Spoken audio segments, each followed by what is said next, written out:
Saka kwese uku mune mridire ridondo rongosiwa ridondo kusvika uku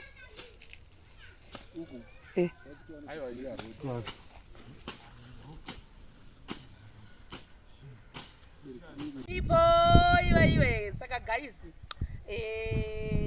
kuno kunamasenseni ndavada ndichipava kusenseni kuitira kuti ndingouyo kuno ndione zviri kuitika zvinoti neimwe project yatina saka maprojects edu ari kuwanda and thank you very much nekuti sapota kwamuri kuita saka papa zvidha mukutoona ava mumwe wacho ari kuseri uko ndo vanenge vari panapa. This is a basic 2 rooms. Saka patiri kuti basic kune vamwe vanhu vazhinji vaya vanenge vachiti ine hangu zvemashoni handizvikwanisi but ndoda inonzi basic 2 rooms maybe dzakachasadana chipo. However unoda kukopera kana kuti kadesign kejoni kechichi chimwe yaya zvinoita. Saka uya panapa uone pana apa paveranda. Saka munhu unouya opinda apa tiri kutochita mastandards chaiwo anongoitwa kuma-main house atinosimboitira vanhu vatoti private. Mind you, this one haisi project yekuti vanhu vari kuuya vachiti ndabvisa bheki. Munhu an individual watoti maprivate ayaya atechibasa kuita project management dzedu ari kuitawo a basic 2 rooms yake but iri simple but a little bit class. Saka wauya ndakuwatsanangurira kuti zviri kufamba sei. Wobva pano kunana biya vangu vaya vanenge vachiti ininiwo ndinonga musha kangu asi ndinoda kuti ndisimudze 2 rooms. Muchiona dzimwe type dzemausvika uko kweso is more like a combined dining nekakitchen kataisa muno. Wofamba apa paichiri pasika tozoti kana iri pasi vanhu vazhinji vanenge vasingazvisuti saka zvikufamba sei anenge mati anenge mael. Wouya kuno pana apa ndo pachaita door rekuti apinde umu. Pekutanga ranga rakaiswa apa muridzi akati no hatichadi kuti iswe apa ndakuda kuti riuye kunoko inenhava yekuti lese vanhu vangu ndikanga ndine tumavisitors twana twangu vazoti kana kabvawo muwombo unotora machips umu wati saka ngatisi kuda kuti dho ringe riri apa kuitira privacy dho ngarichiuya kunoko. Samunzwisisa ibasic plan yatakaita nekapo ino yatiri kuitira. Then ndobva vati since iri 2 rooms kudaro ndichadawo kuti maybe nauye kuti matoilets saka vada i2 in 1 rimwe side kunoku kwamuri kuona uku kana akazotitendera kumberi uko kuri kuti akazova neplumbing system yake kuno pamuri kuona apa ndo pachange paine kachemba. Divi rimwe racho iri ndo richange rine shawa yachauya ogadzikira. Saka chemba neshawa more of a South African style yake ndofunga yaakati yekera ini kujona handikuzivi saka ndo zvavaitaura vejoni kuti ndo basic style yacho. Wouya muno manje muri kuona kuti kanhu aka washaye kuti karurimi kazoita sei aka kanhu kavakangoti gakangosiyiwa sekagepa kuda kuti maybe vanogona kuzota kanoti kacloset kana kawardrobe sort of ndo kanaka muri kuona ikakaka kari pakati papapa. Saka ndo yatiri kuti the most simplest and a little bit classy 2 rooms muchaiona kuti inenge yakaita seiwo. Saka ndofunga pamwe wachaisa mapila nemawindow frame muchamaona anenge ariwo mahombe kakadidididi imwe yaiwa hati kutarisa kuti zvichafamba zvakanaka. Hamudi kumbotaurira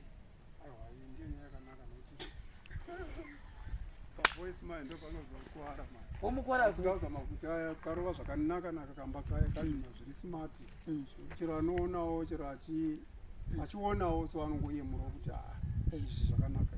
Saka aiye team tane new team member tichavakweva zvedu team member yedu team vanababatanya vanoimba stereki ndo vakati parecommendation yabudveda vava ndomani I think vanhu vanoziva kuti ndofarira kunyanya kushanda nevanhu vanenge vari down to earth vasingaonererwe vasingandinetsi uye vanenge vafevhwa nawashi kazhinji kacho nemere kona washati no sorry munoinda oraiti. Saka itimu vekumaraini kwana babatanya zvakare vati zviri sei guys for the people. Saka nhasi iSunday tambo yakunoku samba baruba vamboonawo vachidzidza kuti kune vamwe vanhu vakangosiyana vangajara gupu ravo. Saka kune rimwe gurupu riri kuita these 2 rooms ndoyakusaidi kunoku vanokuru vavo vari kunoku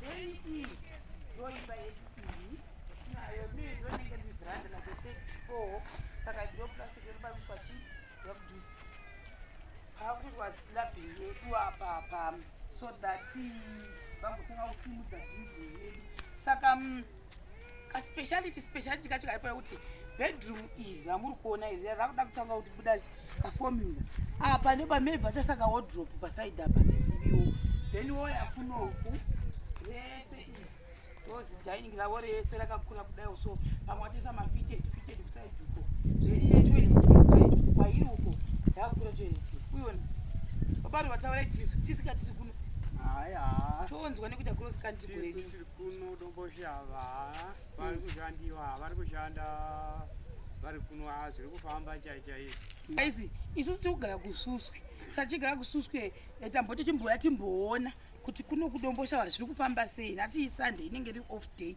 hakuna anoshanda musi wesunday saka tangoti tiuye tizoona kuti vanhu kuno vari kushanda sei kana vachishanda tichiudi tombopota chikure but this video muchazoona ipamberi apo tiri kungodzibatanidza dzose ka1 mozodziona saka panapa paiswa kapila pakona apo ndo parichaiswa tiri kuisa futi anonzi maND4 ndo atiri kushandisa panapa pakuisa mawindow frames edu saka zvese zvezvo zvatopa nzvimbo babaruva moti chii yapadhuze nao apapa hapana ndingataugwa mongozoona kuti basa vari kufamba vari kuita basa otopera kuti handina hangu zvakambowanda zvandingambotaura havo vari kushandiwa zvapapa saka I think ndofunga ndo izvozvo zvandingakwanisa kutaura panapa saka isusu ndofunga pamwe tichazodzoka futi next week iri Sunday zvakare tomboona kuti imba inenge yapapi ndizvo uchimboonawo nyika babaruva masunday saka patinee tiri ofu ndo patichambopota tichitenderera tichiona kuti dzimba dzedu dziri kufamba sei every Sunday panenge pasingashandwe kususwe tombopinda murodhi tichimonita dzimba dzedu ndizvoka Sunday iyoyo futi muchaona futi kumwezve kwatichange tiri musi weSunday kuno kuti tichauya Sunday tobva tauinda futi nekumwe kwacho ikokoko musi weSunday satine tiri ku 2 different places musi weSunday tichitenderera tichikuradzai zvatiri kuita zviri sei guys kuno kuri kunaya tiri kudomboshava zuro tati kumondoro nhasi takudomboshava tachimboenda kunoita purchasing yemapila ramuri kuona riri uko iko matemeti poison yedu anga achimboshanda moona tine madhamu futi kuno mukatarisa lendi yedu kuno kapana kana 1 kana chibuilding kana chii saka tati akukudii ukoko kuda tozokliwa kwese ukoko mota yangu iri ukoko kwaunoona ukoko istendi yayo yese kusvika mberi ukoko then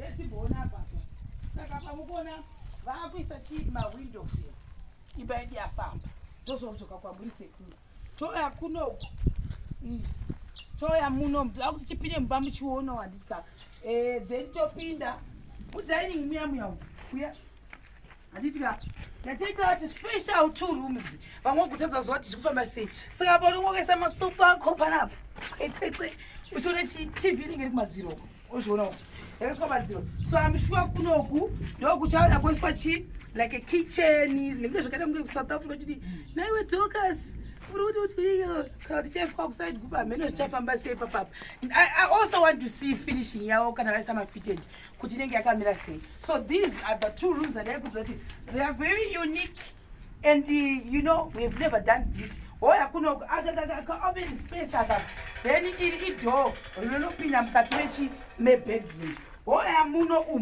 handitsika ndo apa ndo panenge pane chamber panapa pakona panapa shower inenge iri kusaidi kuno kuzvona uri mu2 rooms vako wozoti ana vanhu vanokuda kuvakira vanhu vane mari avo vanoda kuita mazimanton 2 rooms dzinobude mai mwana dzinenge dzine toilet mukati neshawa yako ugotopfopfoma uchitobuda wakasilayo utoti how far ndine imba yanguwo unozviona ndaitozvidawo izvi kutozvitiva asi kuzvikonyiwa hamozviona manje oya muno mundo bedroom ramuri kuona kudai ini saka this corner iyi ndo yataitaura kuti corner inoyi ndo kachaita ka built in ka wardrobe ukuzviona ndovakufara guys, like I feel so excited. Saka ndozviripo apapa, handisi kuti mubhedha wachaisa apa, kana wachaisa uko, kana wachaisa kuno, I don't know, kana wachaisa futi zviyi apapa, handizivi. Saka ndokudomboshava kwatiri, we are almost there. Handinozviona takuda kutopedza ndiri yedu,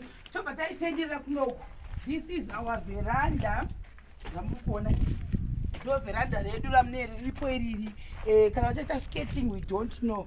Then iwo yakuripira iyi ndo richasengwa yoenda pakona bhozi aida pira. Saka we see the speciality of the two rooms yedu.